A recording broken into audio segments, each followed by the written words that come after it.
Bonjour tout le monde, Mélanie Sicard ici, conseillère indépendante avec Épicure. Bienvenue dans ma cuisine.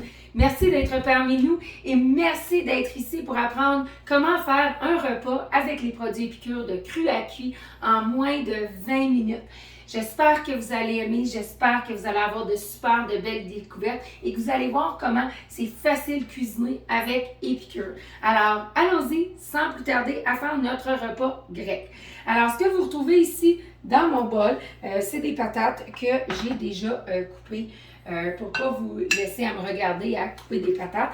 Et ce que je vais faire, c'est que je vais rajouter simplement un petit peu d'huile d'olive ici que je vais faire revenir les patates dedans.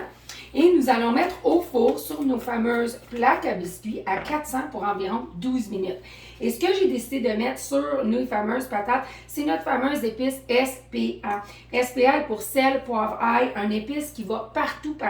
C'est vraiment un passe-partout qui va sur les salades, sur les légumes, sur le poulet. Dans vos sauces, en tout cas, c'est vraiment un passe-partout d'épices. Alors, si vous êtes dans un marché pour un passe-partout d'épices, vous voulez vous procurer le SPA. Et voilà que j'utilise notre fameuse plaque à biscuits un quart. Ils viennent dans un jeu de 2, celle-là. Vous pouvez les acheter, les inserts en silicone que j'aime énormément. Vraiment, là, c'est tellement facile à laver, plus de papier parchemin et peut faire plein de trucs. Yogourt avec des petits fruits, avec des épices. On met ça au congélateur, ça nous fait des beaux petits desserts. Yogourt, beau pour faire des petits gâteaux. Le jus des aliments ne coule pas.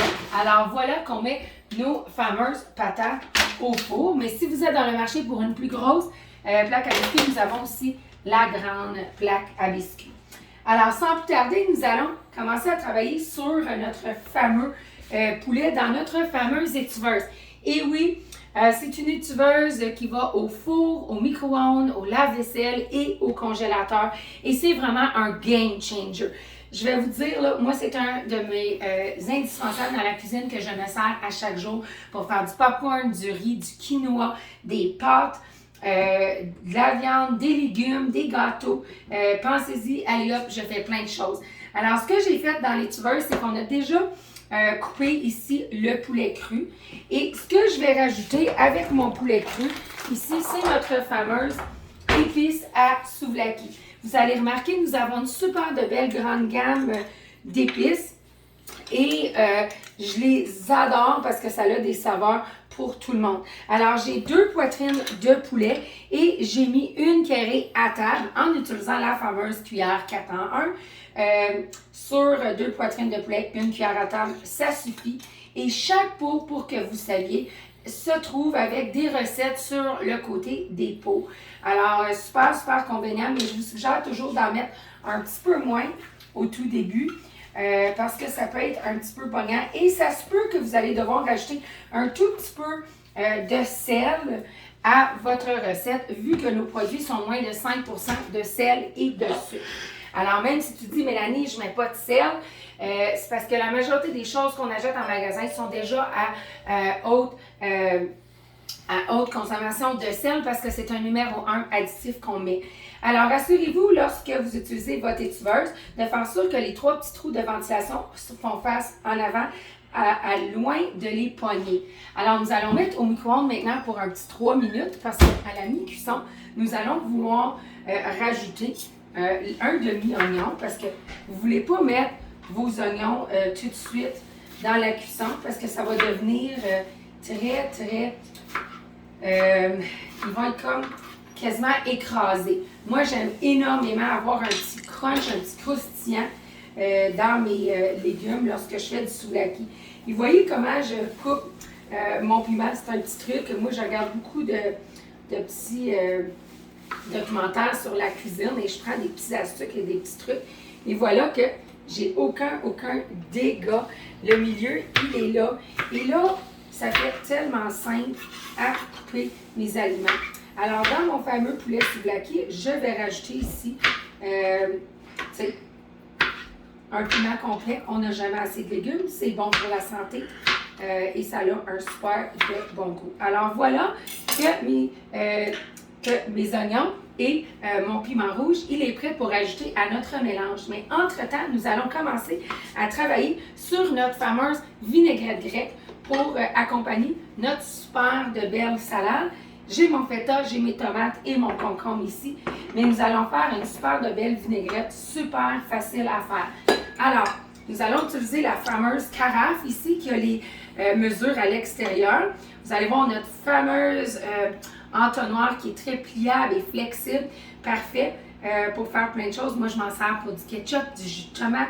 Je m'en sers pour faire mon mélange d'omelette. Allez hop, que je mets mes petits cocos là-dedans. Je fais ça, l'œuf tombe, on mélange. Un super de beau mélange. Un petit truc que je vais vous partager quand on fait la vinaigrette, c'est qu'on va mettre notre vinaigre avec notre épice pour faire une réaction naturelle chimique, pour faire rehausser les saveurs. Ça va vraiment sortir vos saveurs de vos épices très rapidement.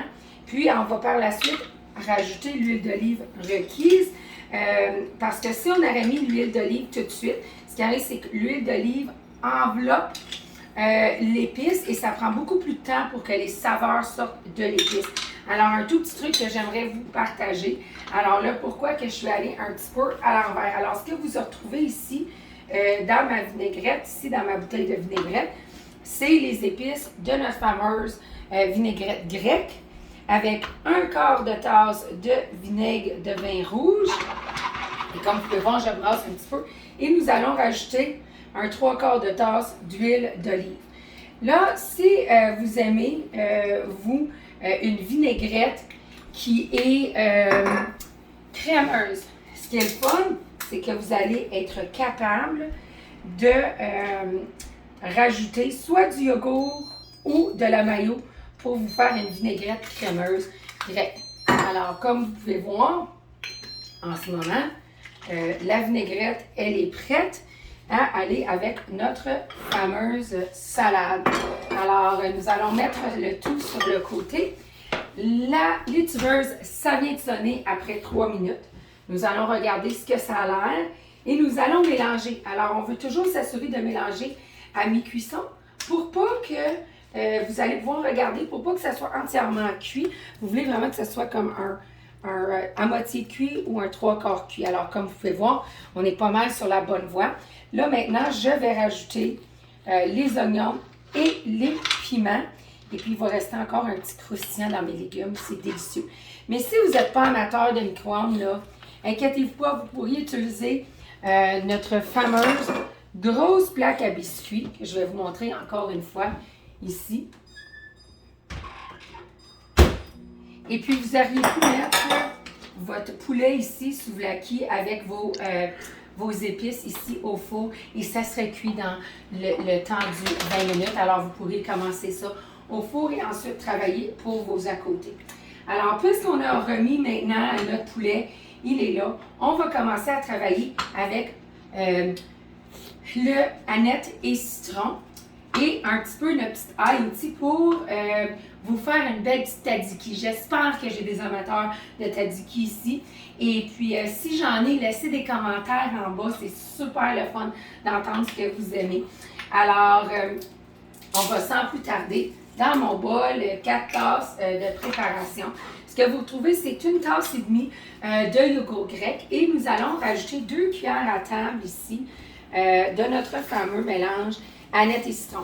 Alors, le fameux mélange aneth et citron est conçu en théorie pour faire des trempettes.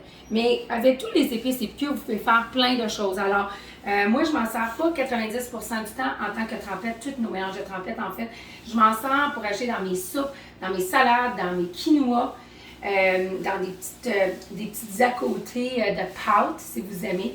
Mais l'aneth et citron est parfait pour le saumon, pour une sauce tartare avec une salade patate. Alors, très facile. Alors, ce qu'on a là, c'est 2 cuillères à table du aneth et citron. Nous allons rajouter notre cocombe. Moi, j'aime avoir un cocombe plus corsé dans mon tzatziki parce que je veux avoir le petit oomph, le petit crunch. Alors, si vous n'aimez pas ça, c'est correct. Vous pourriez râper votre concombre. Et ce que je vous suggère, un petit truc, c'est de prendre un essuie-tout et de taponner. Et là, pourquoi? C'est parce que le cocombe a beaucoup d'eau. Alors, si vous ne taponnez pas, il reste en sorte que ça va faire beaucoup d'eau le lendemain. Mais si vous êtes pour le manger la même journée, bien, vous êtes vraiment à le faire avec le petit croustillant. Alors, ce qu'on va rajouter ici avec le petit yogourt, c'est qu'on va rajouter, moi, un tzatziki sans ail, ça ne fonctionne pas. On va rajouter un quart d'une cuillère à thé avec notre fameuse cuillère 4 en 1. Quand on regarde en arrière, c'est une demi-cuillère à thé, il y a une petite ligne pour faire le 1 quart. On va rajouter l'ail rôti qui fait vraiment, c'est comme vraiment une poudre d'ail, hein? Fait que c'est super le fun pour mettre dans nos petits bols. Alors, je vais mélanger le tout. Et on va avoir notre fameux petit tzatziki ici de cuit. Il nous reste environ moins qu'une minute sur le micro-ondes. Alors, ça se peut que le micro-ondes est fini avant nous, mais je vais avoir fait 2 poitrines de poulet en environ 6 minutes. Alors, et voilà que mon tzatziki, il est fait. Je vous encourage, s'il y a quelque chose qui vous manque, de rajouter peut-être un tout petit peu de sel, parce que même si on n'en met pas à la maison, comme je dis, si vous achetez du tzatziki déjà fait, il y a des fortes chances qu'il y ait plus de sel que ce que vous allez retrouver dans sel et piquant. Alors voilà que mon tzatziki, il est prêt. On va le mettre de côté. Et nous allons maintenant terminer avec une fameuse sauce à l'ail pour accompagner nos patates. Alors, ce que vous allez retrouver, c'est nos bols de préparation d'une tasse. Ils viennent dans un jeu de cartes. J'adore. Ils vont au four, au lave-vaisselle, au congélateur et au micro-ondes. Et je vais nous faire une belle petite sauce à l'ail avec notre fameuse épice ail rôti. Vous avez la recette sur le côté du pot qui vous indique de mettre une cuillère à table pour une tasse de mayo. C'est trop. Moi, je vais mettre une cuillère à thé pour un 3/4 de tasse parce que le plus que ça raffine le truc, le plus que le goût va sortir. Fait que si vous êtes capable de faire reposer vos petites sauces pour un 10-15 minutes, vous allez voir que le goût va être beaucoup plus rehaussé que si vous le mangez tout de suite à la cuillère quand vous venez de le faire. Alors, on a mis notre cuillère à table. Nous allons rouler notre citron pour pouvoir adoucir la peau et adoucir la chair à l'intérieur pour aller chercher le plus de jus possible de notre citron. Et je vais utiliser le fameux presse-agrumes. Alors, ça, c'est un 2 en 1 pour le citron et pour le lime. Un super de bel outil qu'on utilise, que les clients adorent. Les hôtesses vont chercher à moitié prix et puis qui viennent dans notre kit de départ. Alors, si jamais vous avez pensé de faire un petit revenu supplémentaire ou avoir du plaisir comme moi, là, contactez-nous. Alors, vous voulez vous assurer par contre de mettre votre citron à l'envers et non comme ça, parce que sinon vous allez vous donner un facelift d'acide. Mais vraiment vous assurer de le mettre à l'envers et on presse. Et voilà, regardez tout le jus qui sort pour notre sauce. Et le tout est vide avec les petits pépins pris à l'intérieur. Alors, on voit qu'on mélange notre fameuse sauce à l'ail. Ça, c'est parfait pour les wraps, pour les raclettes, les fondus, un à côté pour les patates. C'est vraiment parfait, là, parfait et parfait aussi dans des panini. Il y en a qui mettent ça même pour tremper leur sauce à pizza. Mais si vous aimez épicé, je vous suggère la chipotle aioli. C'est une sauce chipotle avec de l'ail qui est aussi parfaite pour les petites patates douces. Mais moi, j'utilise ça dans mes sauces spaghetti et mes chili. Alors, voilà que notre fameuse sauce, elle est prête. On va vérifier sur nos patates qui s'en viennent pas mal rôties. J'aimerais vraiment ça être capable de vous faire sentir les saveurs ici qui rehaussent dans ma cuisine. Et on va regarder sur notre fameux poulet. Et voilà que vous pouvez voir que notre poulet et nos légumes sont cuits. Assurez-vous par contre, je vous suggère énormément, avec de micro-ondes en micro-ondes, c'est très très différent. Alors ça peut être 1 minute ou 2 de plus ou de moins. Et fait qu'au tout début, vous allez vraiment apprendre à connaître votre étiveuse. Sur ça, j'espère que vous avez aimé ma petite atelier du bon grec fait vite fait avec Épicure. Puis je vous encourage, si vous avez des questions, vous aimeriez booker votre propre atelier, soit en personne, en ligne ou en passant des catalogues, de communiquer avec nous. Alors là-dessus, je vous souhaite une belle journée. Bye la gang!